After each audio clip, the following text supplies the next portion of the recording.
Hola, bienvenidos. Mi nombre es José Manuel López García. Pensar en español. Uno de los libros más recientes que se han publicado sobre esta cuestión es el de Reyes Mate, que lleva el mismo título, Pensar en español, y en el que el autor aborda numerosas cuestiones en relación sobre todo con pues la filosofía en el mundo anglosajón y la filosofía en Latinoamérica. Y, por ejemplo, en el libro habla de Luis Villoro, que es uno de los mejores filósofos mexicanos del momento, y por supuesto hay otra serie de filósofos que están publicando libros, artículos, y que eso supone que hay una interacción entre los filósofos que viven en Latinoamérica y los que viven en España. Indudablemente esto es un hecho constatable desde hace décadas, porque podemos remontarnos, por ejemplo, al final o al principio de la Guerra Civil Española, cuando hubo pues un cierto número de filósofos y literatos que se marcharon al exilio, sobre todo especialmente a México, a Venezuela, a Colombia, a otros países, y diríamos siguieron ejerciendo pues la filosofía o la literatura desde estos países hispanoamericanos. Y eso pues fue algo muy positivo. Ciertamente podemos decir que sí se puede pensar en español actualmente y que el español no tiene nada que envidiar al inglés, a la filosofía anglosajona. De hecho, pues la filosofía analítica, por ejemplo, a mi juicio, ha quedado ya un poco superada por el avance de los tiempos y diríamos que ahora me parece más apropiada, por ejemplo, la corriente filosófica denominada hermenéutica o hermenéutica crítica. Pero es que además hay una tradición de filosofar en español pues muy extensa, muy larga, incluso, pues por ejemplo, ya desde hace siglos con Francisco Suárez, con Luis Vives y con otros pensadores, por ejemplo Ramón Llull anteriormente, etc. Y en ese sentido también contamos con literatos que también pues han enfocado cuestiones de tipo filosófico en sus escritos, en sus libros, en sus novelas. Y sin ir muy atrás, pues podemos pensar en Unamuno, Miguel de Unamuno, que, por ejemplo, en Del sentimiento trágico de la vida y en otras obras aborda cuestiones filosóficas, diríamos, de primer nivel, cuestiones metafísicas, y que también a la vez en sus novelas pues también plantea asuntos de tipo filosófico. Podemos pensar también en otro filósofo como es Ortega y Gasset, que es el creador de la Escuela de Madrid de Filosofía, como se sabe, y en la que también destacaron otros filósofos importantes como José Gaos, que tuvo que marchar al exilio a México y allí durante décadas y décadas enseñó y escribió y tradujo obras también del alemán al español de filosofía. Y también podemos pensar en otros pensadores como Manuel García Morente, también García Vaca, Julián Marías. Y podemos también considerar el auge pues, en los años 20, 30 del siglo XX de la fenomenología, que fue desarrollada, por ejemplo, pues muy bien por Xavier Zubiri en su tesis doctoral y analizada, o también podemos pensar en cómo García Vaca pues aportó a la filosofía española, diríamos, la información, los conocimientos de la lógica matemática o lógica formal, ya que fue el introductor, diríamos, de la lógica moderna en España, o uno de los introductores al menos más importantes. Pero es que además hay otras figuras, otros filósofos muy importantes que han desarrollado la filosofía en castellano, como es el caso muy conocido de Gustavo Bueno, que en sus numerosas obras escritas fue, diríamos, creando un sistema poderosísimo de pensamiento a nivel mundial, que es el materialismo filosófico, y que también se ha extendido pues, a Latinoamérica a través del español y, por supuesto, en traducciones y también en el original a pues, otras partes del mundo, de Europa, de Asia, etc. Podemos decir que actualmente pues, hay varias corrientes filosóficas que procuran expresarse en español. Por ejemplo, está la hermenéutica crítica, que aunque surgió, diríamos, con Gadamer, la hermenéutica, y con Riquer y otros, pues Bátimo, etc., pues en España ha sido desarrollada,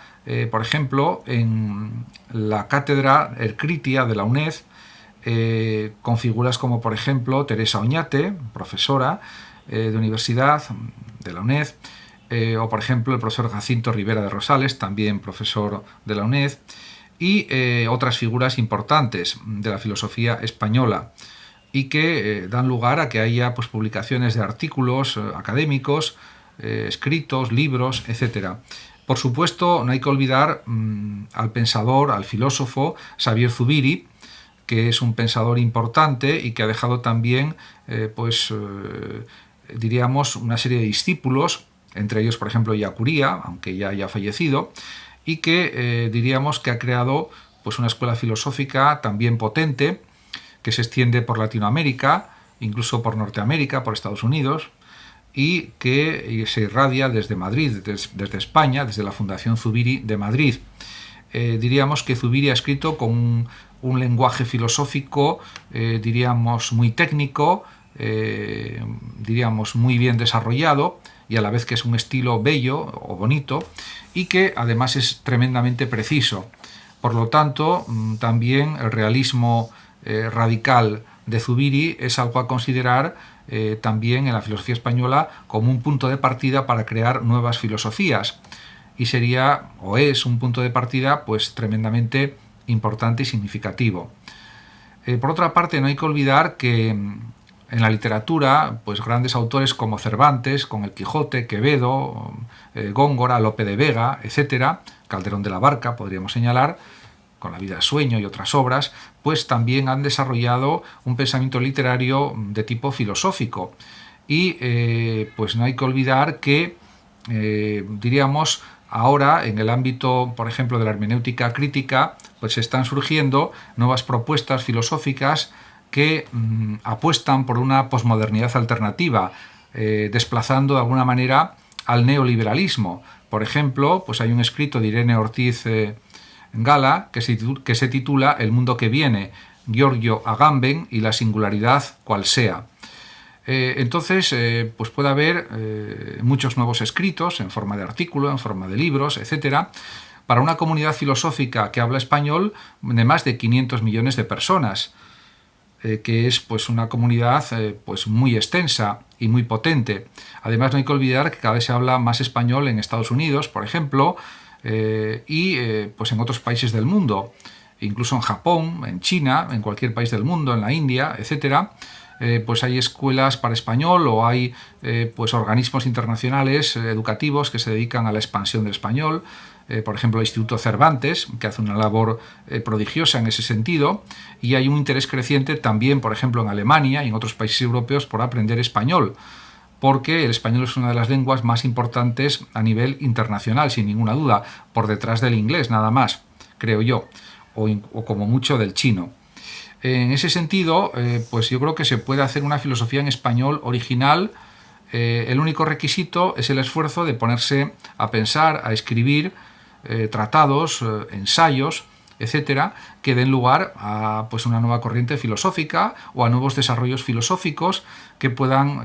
ser seguidos en el futuro, ampliados o rectificados o transformados. En cualquier caso, diríamos que el español es un idioma muy rico en términos, en vocablos, porque tiene alrededor de 70.000 palabras, 60.000, 70.000 palabras que permiten, yo creo que infinitas combinaciones de frases con sentido, y no hay que olvidar también que la labor de comentario de libros por parte de filósofos españoles, de eruditos españoles, es también muy amplia. Hay comentarios, análisis, estudios, ensayos sobre pues, otras filosofías, por ejemplo, sobre la filosofía alemana idealista, sobre la filosofía inglesa, la norteamericana, la italiana, etc. Por lo tanto, diríamos que todas esas actividades de publicación, de creación de libros, de artículos,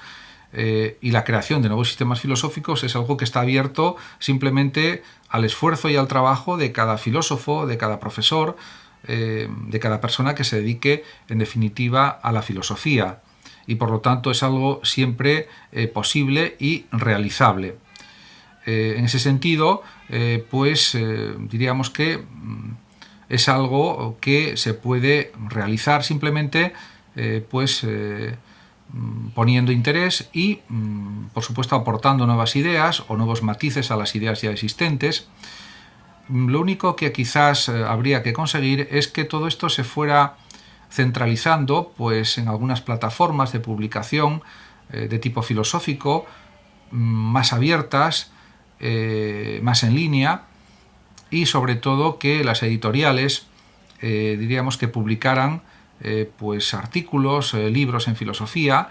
de una manera más sencilla, más simple, más abierta, podríamos decir, de tal manera que se impulsara la labor creativa de los filósofos que quieran crear pues nuevos sistemas filosóficos o nuevos desarrollos, diríamos, en filosofía, nuevos desarrollos de ideas, de conceptos. Muchísimas gracias a todos por su atención. Saludos como siempre a los oyentes de Radio Sofando de México. Y por último decir que el que lo desee puede compartir este vídeo en sus redes sociales, darle like o suscribirse a mi canal de YouTube. Hasta siempre.